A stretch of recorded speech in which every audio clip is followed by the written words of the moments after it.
Support for the Legislature today is provided by West Virginia University, building futures close to home at campuses in Morgantown, Kaiser, and Beckley. Information at wvu.edu. Embassy Suites by Hilton Charleston, an all-suite hotel and conference center minutes from Yeager Airport and Capital Market. Reservations and brasserie dining information available at hilton.com. Segra, providing fiber-based communication solutions. Segra, freedom to grow. More information at segra.com.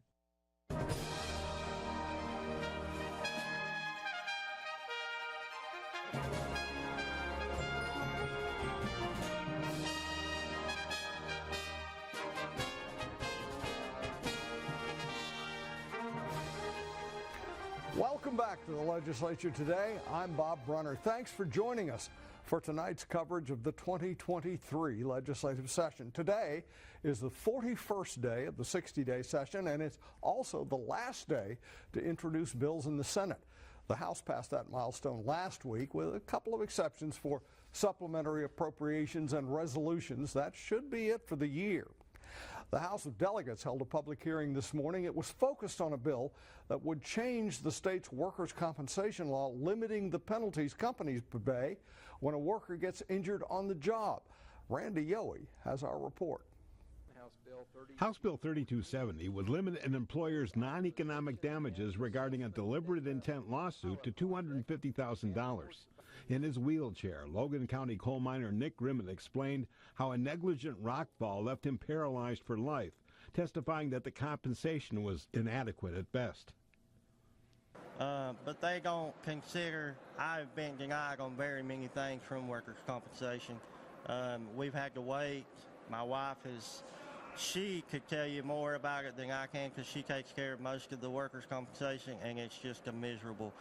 But $250,000 is really a pitiful amount to put on a person's life. The safety for men and women is going to go. The company is going to see it. Well, all they can get is $250,000. Let's just roll with it, and whatever happens, happens. Brandy Grimmett opposed the financial cap in the bill from a wife and mother's perspective. $250,000 would not even cover 1% of his medical bills. My son has to go on without a dad to teach him how to play sports. $250,000 would leave us, we would be homeless. We would not have nowhere to live. Just don't pass this bill. My husband's life and the others is way more than $250,000. John Christ II with Allegheny Wood Products favors a bill he says will help eliminate false insurance claims that cripple West Virginia industries. There's so many false claims. Anyone with a serious injury can bring a claim, and it causes a huge burden in insurance, litigation, and it's a huge risk for any employer in West Virginia. House Bill 3270 fixes all that. Should eliminate or mostly eliminate all the false claims that are brought, and also ensures that any victim of an accident gets the majority or a bigger percentage of any reward that is gotten. Eric Carlson with the West Virginia Forestry Association was one of several who favor a bill they say will provide fairness and balance in compensation and continued business growth. Only one company actually insures 95% of the loggers in our state. And many of those loggers simply can't get the kind of insurance that they need to have to protect themselves against this. 3270 will provide that lower rates that will allow them to have an affordable opportunity to grow their business and manage their risks more appropriately. But Attorney J.R. Carter with the West Virginia Association for Justice said House Bill 3270 was not about balance or compromise, but big and small businesses establishing an unfair precedent. All deliberate intent pays you is for your non-economic damages, because workers' comp pays nothing for your pain, suffering, scarring, disfigurement, and we want to talk about a $250,000 cap. Now keep in mind, in medical negligence cases, for injuries like this, that cap is $750,000 now.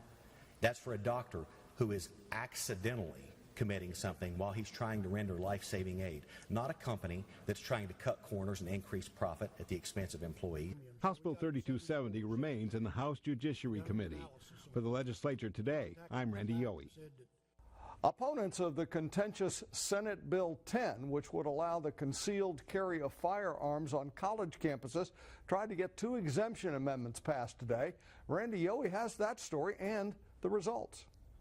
Resigned to the fact that the campus carry bill has overwhelming support, Delegate Sean Hornbuckle, a Democrat from Cabell County, proposed an amendment that would give campuses a housing option for students who do not want those with firearms living in their building.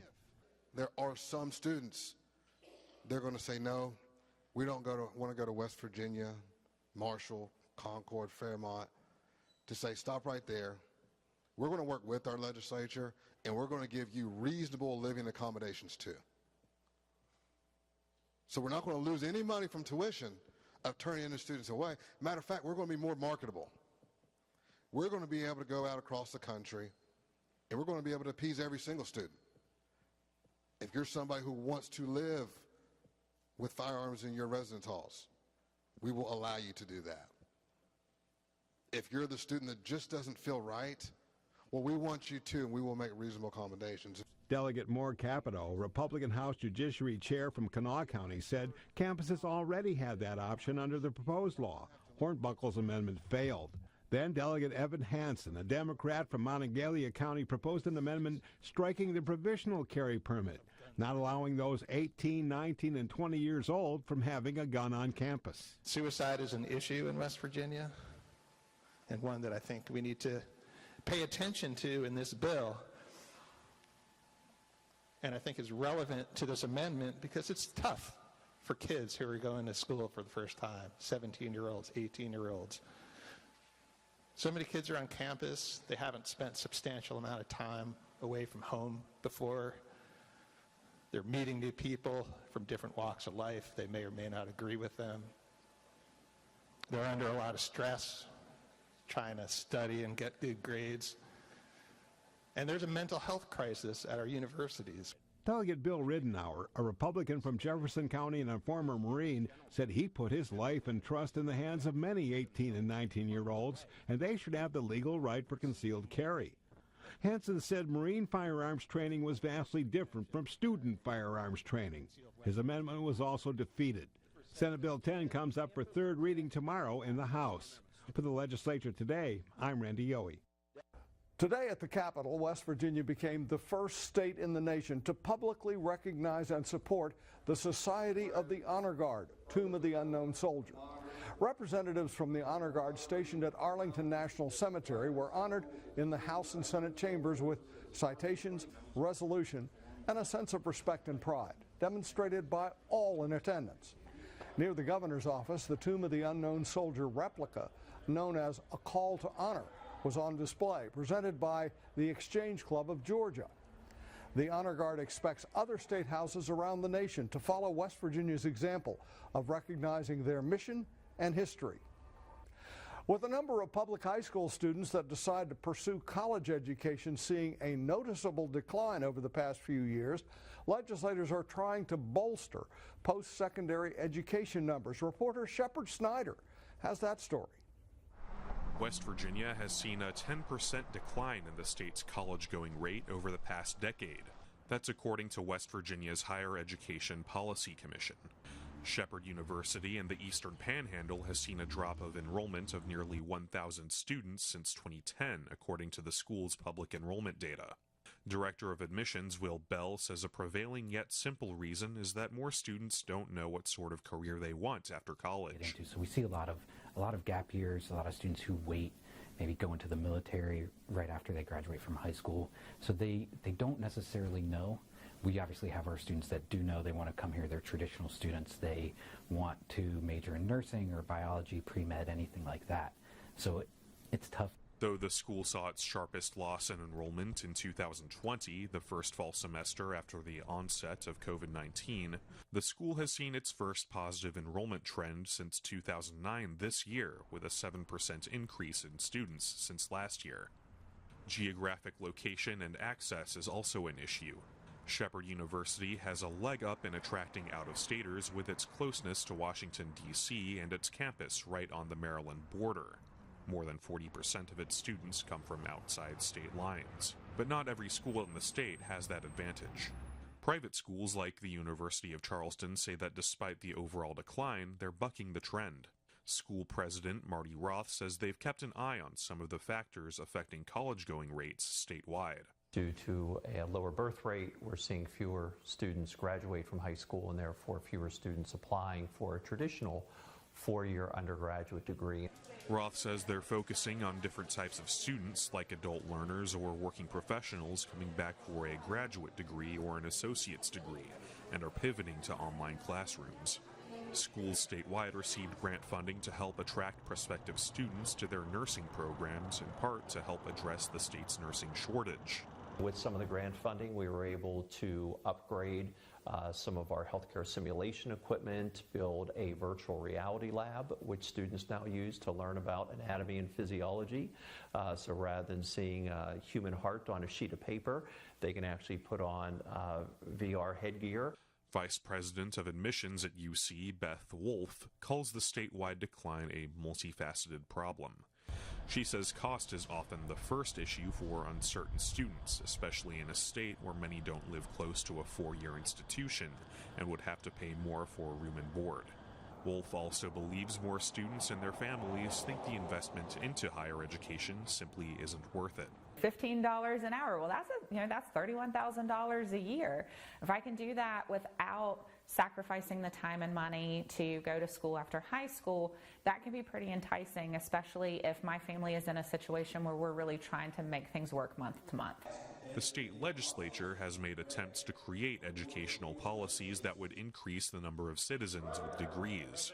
This year, House Bill 2005 was introduced, which would create a pilot dual enrollment program for high schoolers, creating classes that would lead to careers in fields like healthcare, STEM, and education, as well as any other workforce in need as identified by the state's Department of Commerce. The bill passed in the State House of Delegates and has moved to the Senate Education Committee. This legislation comes as the Higher Education Policy Commission is attempting to get 60% of West Virginians some sort of post-secondary credential by 2030. For the legislature today, I'm Shepard Snyder. At the start of the session, House Speaker Roger Hanshaw said that improving the state's post-secondary attainment rate was a priority for the session. Chris Schulz has more on where those proposals now stand. Speaker Hanshaw wants the rest of the country to recognize West Virginia's skilled workers. At the start of the session, he said West Virginia has a disproportionately large number of citizens who have completed apprenticeship programs, but few of them have associate's degrees that count towards the state's college-going rate, and he wants to change that. Senator Roland Roberts, a Republican from Raleigh County, is the chair of the Senate Workforce Committee. He said proposals like giving associate's degrees to trade workers will help the state's academic statistics, but more importantly, it will help West Virginians advance their careers. This is another way to be able to help people bridge the gap, be involved in getting their degrees, even though they had trades. This is similar to what we're doing with the high school, going down to middle school now, helping them to understand about trades if they want to go in that direction or if they want to go to college, and then also to tie in the CTC schools with the four-year schools so that those degrees flow through there. We're trying to make as many pathways as we can for people to lift themselves up in advance, and I think that's a great program. Roberts pointed towards two similar bills, Senate Bill 518 and House Bill 2005, that would create broader dual enrollment programs for high schoolers to earn both academic and technical college credits before graduating. In theory, lowering the time and cost of attaining a degree. House Bill 2005 has already passed the House and is under consideration in the Senate Education Committee. For the legislature today, I'm Chris Schulz. Senate Bill 10 is expected to pass the House of Delegates this week and become law. That bill, as we said earlier, would allow people with concealed carry permits to carry guns on college campuses. WVU and Marshall, among other universities and colleges in the state, have come out against it. At a public hearing last week, 38 of the 40 speakers were against the bill. Reporter Randy Yohe now speaks with Delegate Evan Hansen, a Democrat from Monongalia County, and Senator Mike Stewart, a Republican from Kanawha County, to get a better understanding of the bill. Thanks so much, Bob, for that detailed explanation on SB 10. The Campus Self-Defense Act is the official title, and with me is Senator Mike Stewart and Delegate Evan Hansen. Gentlemen, thanks for being here today. Appreciate it. No, thanks for having us. Senator Stewart, let me start with you. This bill has been proposed before, so why in a general sense is it needed now? Well, I think it came close in the past, and I got to tell you, as a former United States attorney, I can't divorce myself of the experience I got in that role and saw firearms issues throughout that experience. I think what we need on campuses, and I said this during our committee meetings, I think this bill actually makes our campuses safer. Here's why. Those folks who are on our campuses now with firearms are already breaking the law. And so I think the idea of being able to protect oneself on campus makes a whole lot of sense. And here in West Virginia, I got to tell you, we're one of the states that has the lowest incidence of gun-related crimes. And so I have great confidence that the bill that was crafted, it was very well negotiated, very limited, very tailored. There are a lot of exclusions in terms of where firearms can't be. I think it makes a whole lot of sense today in West Virginia. Delegate Hansen, you've fought hard opposing this bill. Why do you think it's not needed, period? I'm not convinced it'll make our campuses safer. I think it'll do the opposite. We heard testimony in Judiciary Committee from a former Marine about the type of training that Marines and other members of the armed forces go through, and how different that is from the type of training that people with concealed carry permits have. And I'm concerned that if there's a bad guy with a gun and we allow good guys with a gun on campus, that the adrenaline rush is going to be so great, they're not going to necessarily be able to do the right thing, and it might actually harm people more than it helps them. Well, Senator Stewart, as you said, there are exceptions on campus through stadiums, on-campus daycare facilities, at disciplinary hearings. You can't have a gun, that makes sense. Mm-hmm. But I'm unclear about the do's and don'ts for campus residence halls. How would that work? Well, you're not allowed to have them in the residence room, but you're allowed to have them in the open areas at the residence hall. And there are going to be areas where you're going to be able to check in your firearms. There have to be safes or areas where you can place those firearms. You know, I look back to what happened in, I think it was 2007 with Virginia Tech. 32 students, just an absolute tragedy. But Virginia Tech didn't have campus carry laws at the time.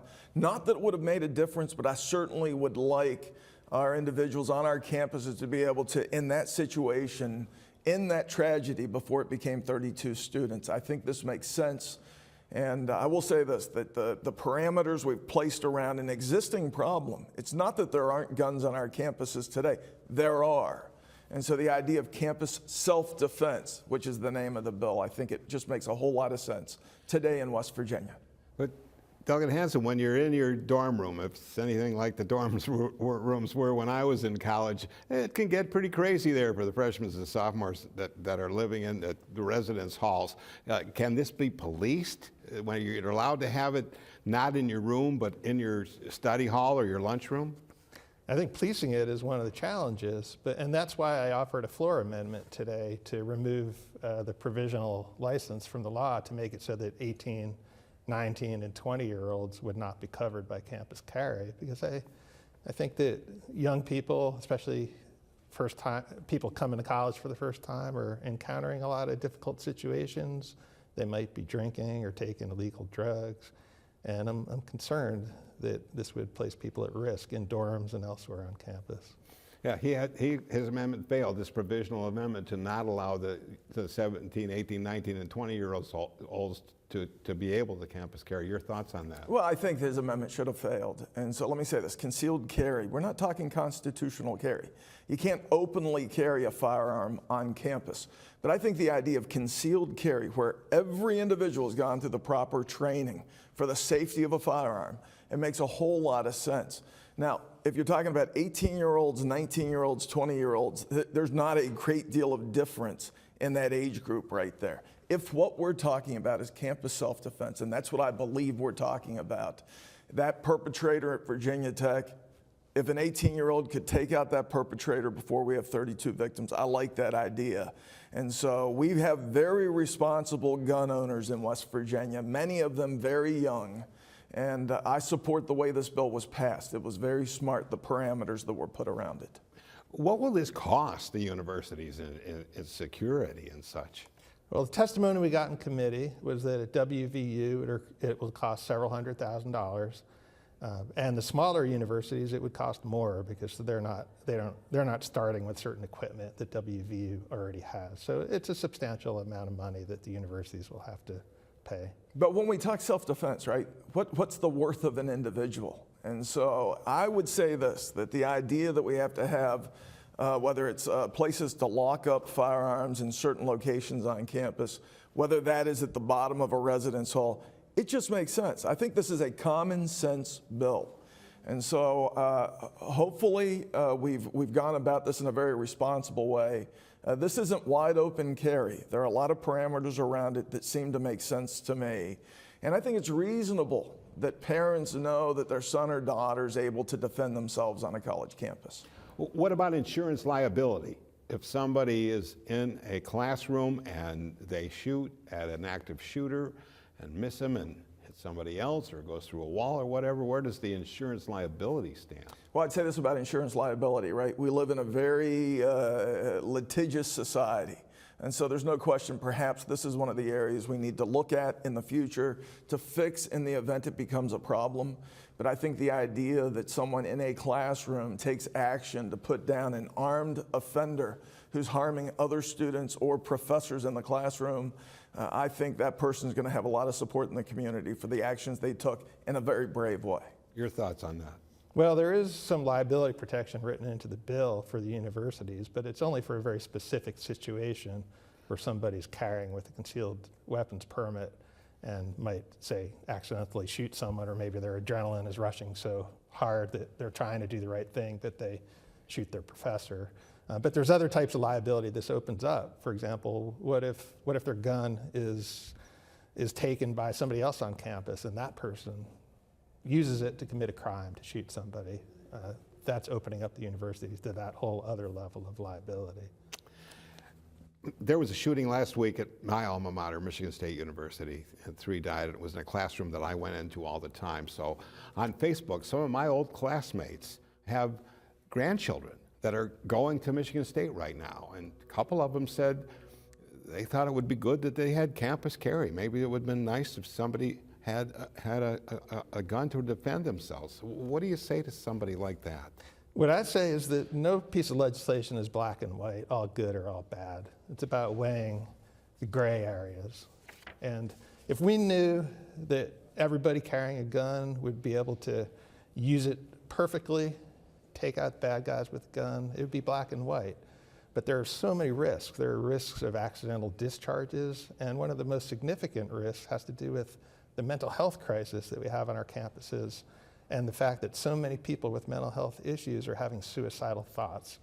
And one of the biggest ways to increase the rate of suicide is to allow people who are having suicidal thoughts to have access to guns. So I'm concerned about that as well. It seems to be a fact that there is a mental health situation going on at West Virginia's campuses.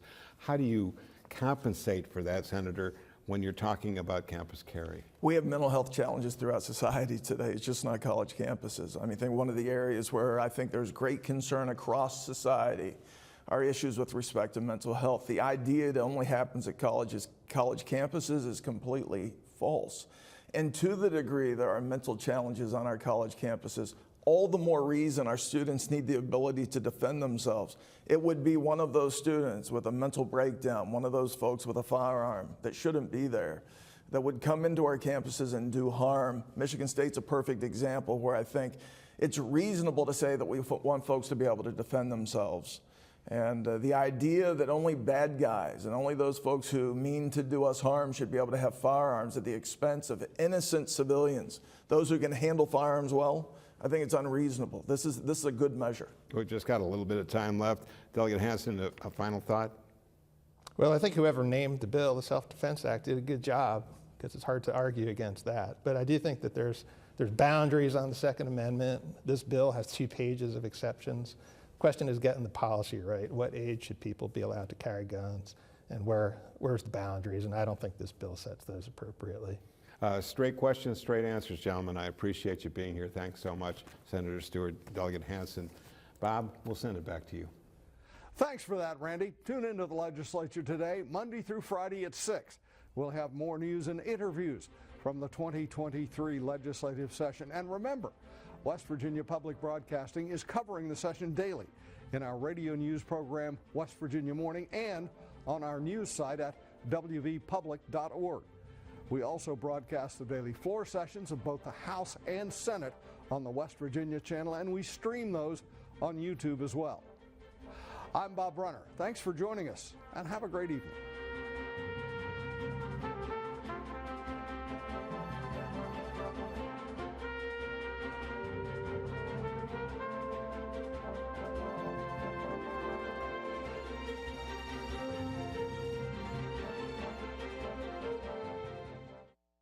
Support for the legislature today is provided by West Virginia University, building futures close to home at campuses in Morgantown, Kaiser, and Beckley.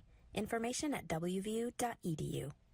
Embassy Suites by Hilton Charleston, an all-suite hotel and conference center minutes from Yeager Airport and Capital Market. Reservations and brasserie dining information available at hilton.com. Segra, providing fiber-based communication solutions. Segra, freedom to grow. More information at segra.com.